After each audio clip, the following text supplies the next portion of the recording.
Racist police officer arrests black man, then learns. He's the new police chief officer. Hank Ryland gripped the steering wheel with one hand and adjusted the radio with the other. The streets of Eastern Grove were quiet, just the way he liked it. But then he spotted him. Black male, hoodie up, standing near the shuttered convenience store. "Got one," Hank muttered, swinging the cruiser toward the curb. The man turned as the spotlight hit him. Calm, still, too calm. Hands where? "I can see them," Hank barked, stepping out, hand on his holster. "What are you doing here?" The man slowly raised his hands. "Waiting." "Waiting for what?" "Store's closed." "Doesn't concern you." Hank moved in fast. "Smart mouth, huh?" He grabbed the man's wrist. "Turn around." The man didn't resist. "You don't know who I am, do you?" "Don't care," Hank snapped, cuffing him hard.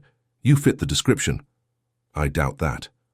Officer Lexi Daniels exited the passenger side. Her eyes flicked between Hank and the man. "Hank, maybe we should—" "Stay back, rookie," Hank said sharply. "He's trespassing." The man remained silent as Hank pushed him toward the cruiser. "Anything you want to say before I book?" "You?" "No point," the man replied softly.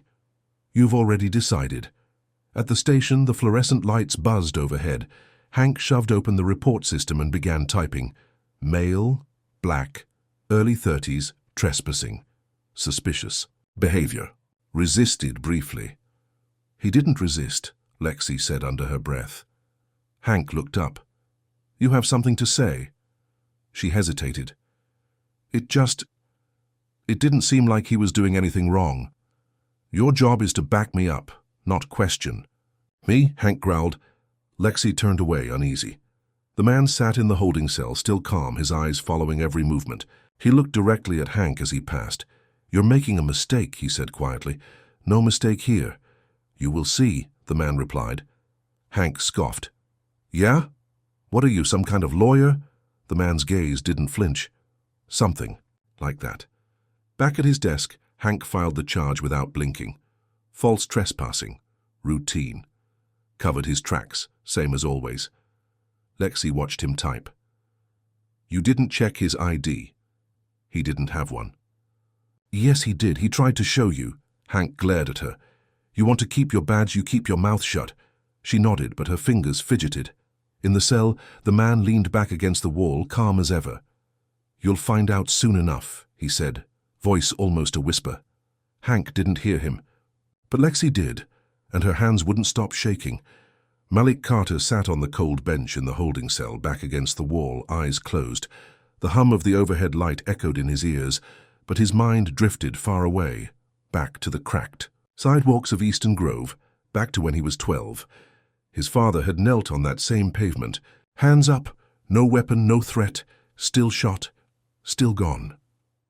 The badge had been used as a shield then, just like now. He exhaled slowly. Full circle. Outside, Officer Lexi Daniels hesitated near the evidence table. She reached for the man's wallet, flipping it open. Her eyes froze on the ID. "Malik Carter, Chief of Police," she whispered. Her pulse spiked. She turned, walking fast, then running. The mayor's office was 2 floors up. Lexi didn't knock. She burst in.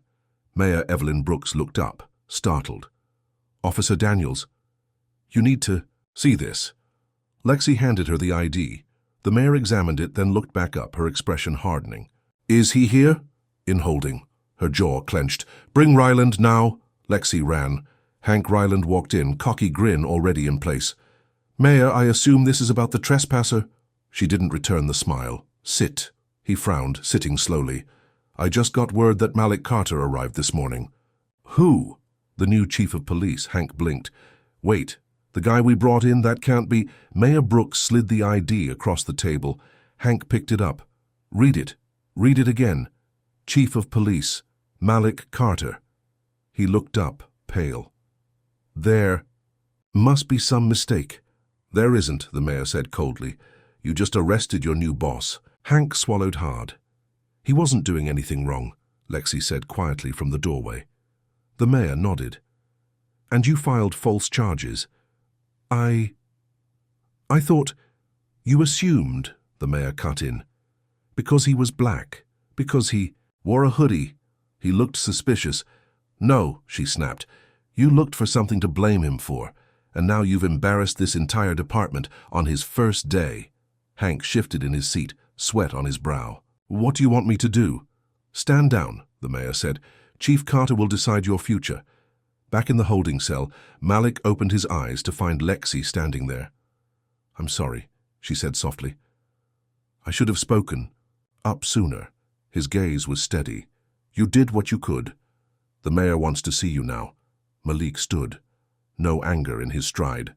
No rush in his steps. As he walked past Hank in the hallway, their eyes met. You didn't know, Malik said, voice quiet. Hank nodded slightly, shame tightening his jaw. But you should have, Malik added, then walked on. And every step echoed, louder than the last. The holding cell door buzzed open. Malik stepped out, shoulders squared, eyes forward. Lexi led the way, silent beside him. At the front desk, Mayor Brooks waited with a nod of respect. You're free to go, Chief Carter. I appreciate it, Malik said calmly, without looking at Hank, who stood stiff in the corner. The silence between them was thick.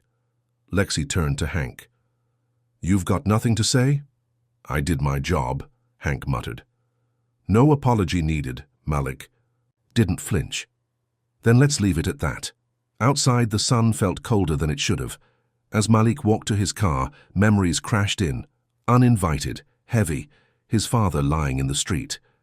Blue lights flashing like sirens in a nightmare, his mother screaming, pulling him back, the crowd swelling, the gunshots that ended a man and shattered a boy.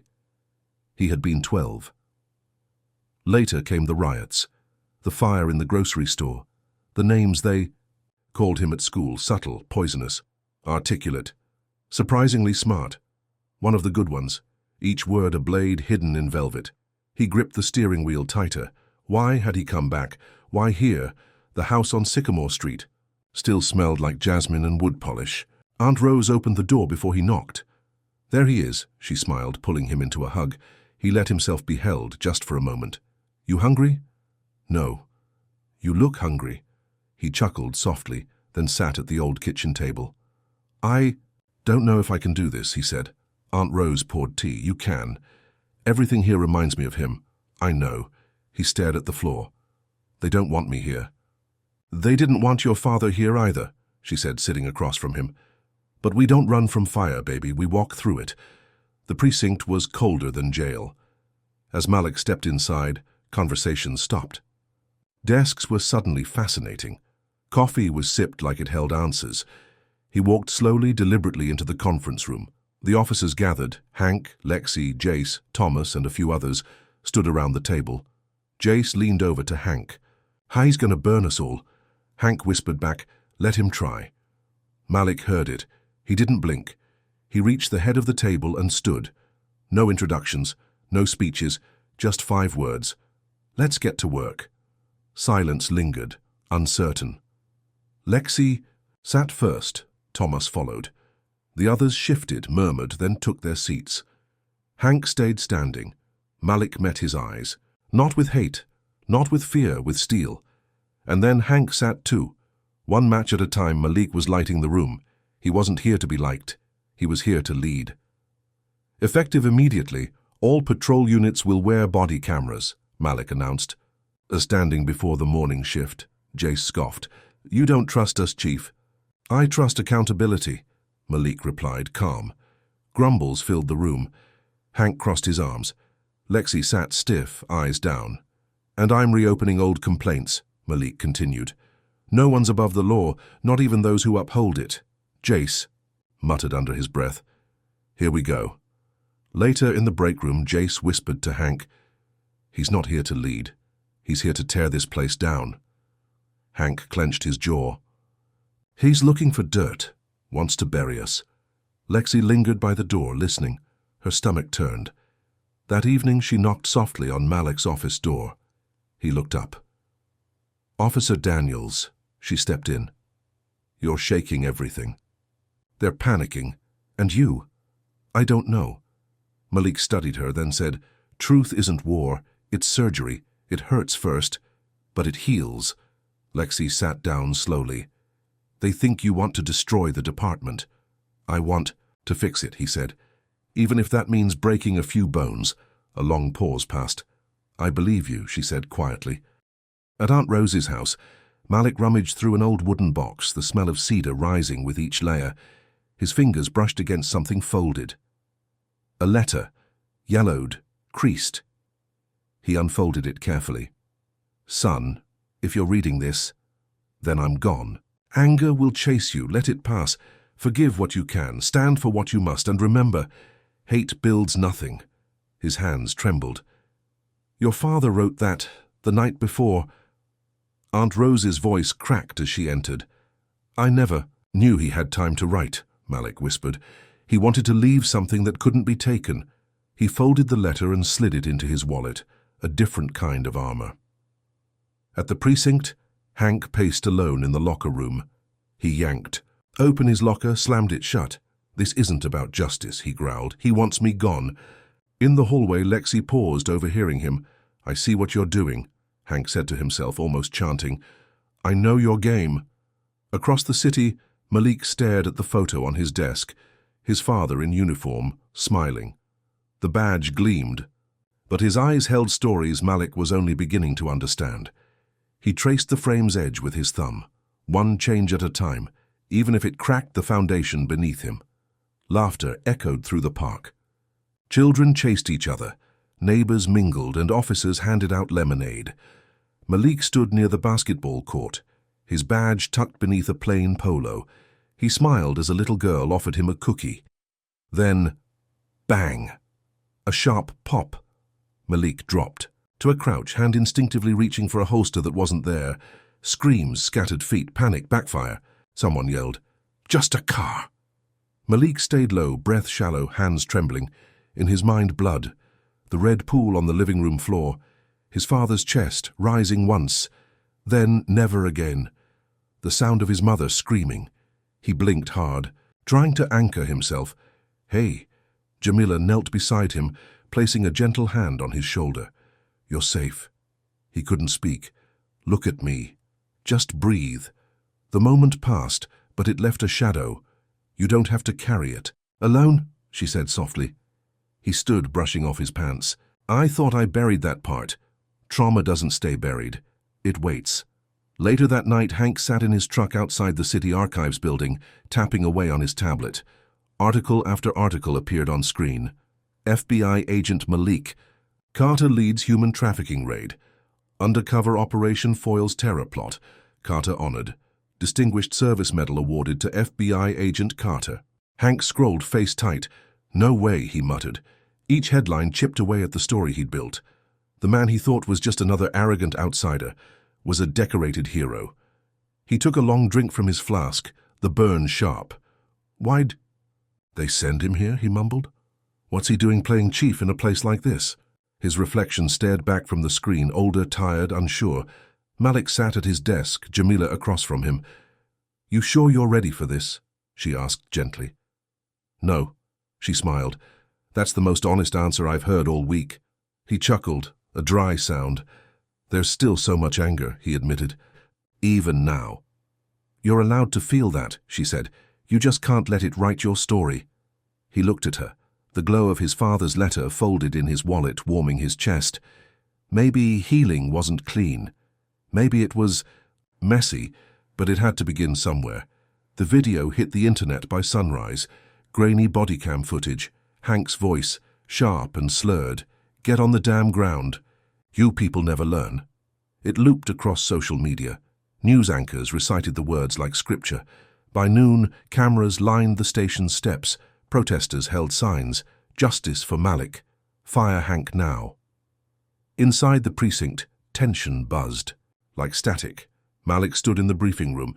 Officers avoided his eyes. He turned to Lexi. "You sure about this?" She nodded slowly. "I saw it happen. I can't pretend I didn't." "Okay," Malik said quietly. The union rep arrived 30 minutes later, puffed with anger. "Fire him and we'll sue for wrongful termination." That video wasn't authorized for release. Malik's jaw tightened. It wasn't the video. That broke the law. The rep leaned forward. "He has rights." "So did I," Malik said, voice like steel. The town hall overflowed. Chairs were filled, walls lined. The air felt like glass, fragile, ready to shatter. Rev Harris stepped up to the podium, grey suit crisp, voice calm. For years we've closed our eyes to what we didn't want to see. Racism doesn't wear a hood anymore. It wears a badge, a tie, a neighbor's smile. Murmurs spread like fire. We have to choose, he continued.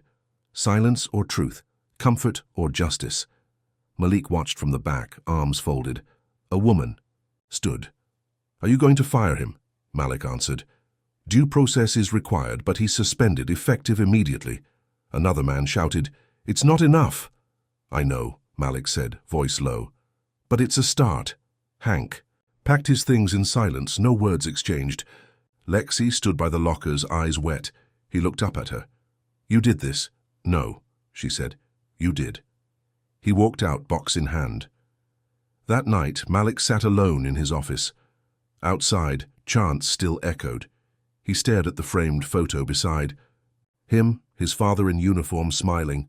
He reached out, fingertips brushing the glass. I wanted it to be different, he whispered.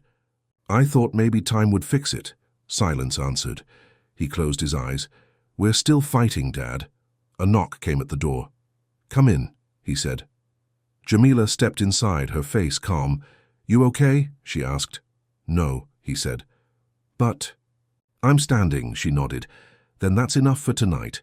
He turned off the light. The photo remained, quiet, strong, watching. The headlines hit hard and fast. New police chief declares war on cops. Anti-cop agenda in small town. USA, FBI plant or radical? The clips showed Malik in slow motion, cropped just right, his expression twisted out of context. Hank's voice crackled on one podcast. He doesn't respect the badge. He came here to tear us apart. By morning, Malik's inbox was full of hate, slurs, threats. One email read, You'll leave in a body bag. Another, Hope your mama raised you to dodge bullets, Jamila called, voice shaking. Someone followed me home. I think they spit at my car. Malik's stomach dropped. Stay inside, I'll handle it. He hung up and stared at the wall. Alvarez knocked, stepped in without waiting. You look like hell, he said. Feel worse, Malik replied. Alvarez sat across from him. You know why they're screaming so loud? Because they're scared. Exactly. Alvarez leaned in. Don't let them win. Malik rubbed his face. I didn't come back for war, I came to fix things. Fixing means breaking some stuff first. Alvarez paused. You're not alone, Chief. Malik didn't answer. His hand moved instinctively to his wallet. He pulled out the old folded letter. His father's handwriting was faded but strong. Courage isn't the absence of fear, son. It's doing it scared. He closed his eyes. Cameras flashed under a grey sky. Malik stepped to the podium outside City Hall. His voice was clear, if a little hoarse. My name is Malik Carter. I am the Chief of Police. And I am a black man in America. The crowd was silent.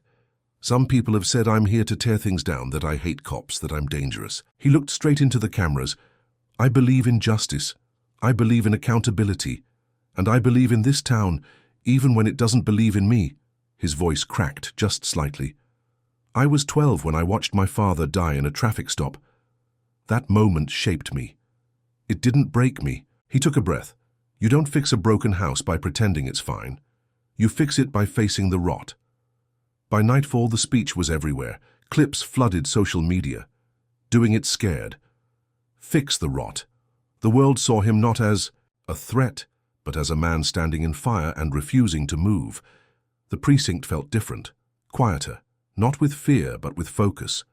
Civilians came to the station for meetings, not just complaints. Officers actually listened. Body cams stayed on. Complaints went down. Lexi led new training sessions, standing in front of her peers with shaky hands but steady eyes. We don't protect this town by fear, she told them. We do it with truth. Malik stood in the back, arms crossed. He didn't smile. But he nodded once. At City Hall, the mayor called it progress. Outside, protest signs turned into discussion circles. Jamila joined one, sketchbook in hand, listening, watching, drawing. Malik passed by on his way to a meeting. She looked up and smiled. Still drawing me with big ears, he asked. Only when you're being stubborn, she replied. He chuckled. for once not guarded. Later that week, Hank was called into the chief's office. He walked in with shoulders squared like a soldier expecting battle. Malik didn't look up right away, just signed a few papers. Then finally he stood. "Effective today," Malik said. "You're officially retired." "I know," Hank muttered. "No press, no spectacle, I figured." They stood there, years of silence and tension between them. Malik handed him an envelope. "Your service record, it's been cleaned, you can move on." Hank stared at it. Malik walked with him to the door. At the threshold he paused. "You were right about one thing," he said quietly. "This badge ain't for everyone." Hank didn't reply, just stepped outside into the fading light. He didn't look back. The cemetery was empty except for Malik and Jamila. Wind rustled the trees. A soft, respectful silence hung in the air. Malik crouched down in front of the headstone. Jonathan Carter, beloved father, 1970-2002. He ran his fingers over the carved name. "I didn't come back to fix the town, Dad," he whispered. "I came back to fix myself." Jamila stood behind him, arms crossed. "He'd be proud," she said. "Not of everything," Malik replied. "Doesn't have to be everything." He pulled the badge from his chest and placed it on the headstone for just a moment, not as a token, as a truth. "I earned this," he said, "the hard way." They stood there together, letting memory settle like dust on warm stone. Then, slowly, Malik picked up the badge and clipped it back on. The precinct had changed, new faces. Fresh perspectives, more diversity, a mix of old guard and new recruits all working together. Officers were on the streets, talking with residents, attending meetings, holding events. The department wasn't just working for the town, it was working with the town. Malik stood at the front of the room watching the new recruits as they practiced field drills, learning not just how to arrest, but how to listen, how to serve. They moved with purpose, with respect. Malik could see the change in their eyes. He had become more than just their boss. He was their mentor, the one they looked to for guidance. But life outside the station was different too. Aunt Rose's passing had left a hole in his heart. The woman who had raised him, who had never doubted his strength, had been the quiet force that kept him grounded. Now he was alone in the house, surrounded by memories. On the day of the funeral, Jamila had handed him the necklace Aunt Rose had always worn, a silver pendant shaped like a crescent moon with a faint engraving. She'd told him it was an heirloom passed down for generations. He had placed it on the desk in his office, close to the window, where he could see the light catch it at all hours of the day. That necklace had come to symbolize more than just family. It was legacy, something that tied him to the past, but pushed him toward the future. Jamila stood before her classmates at school, speaking with confidence and clarity. "Courage," she said, "isn't about fighting the biggest battles. It's about facing the hardest truth." Malik stood at the back of the auditorium, watching her with pride. She had become his rock, his anchor, reminding him of why he had come back to this town.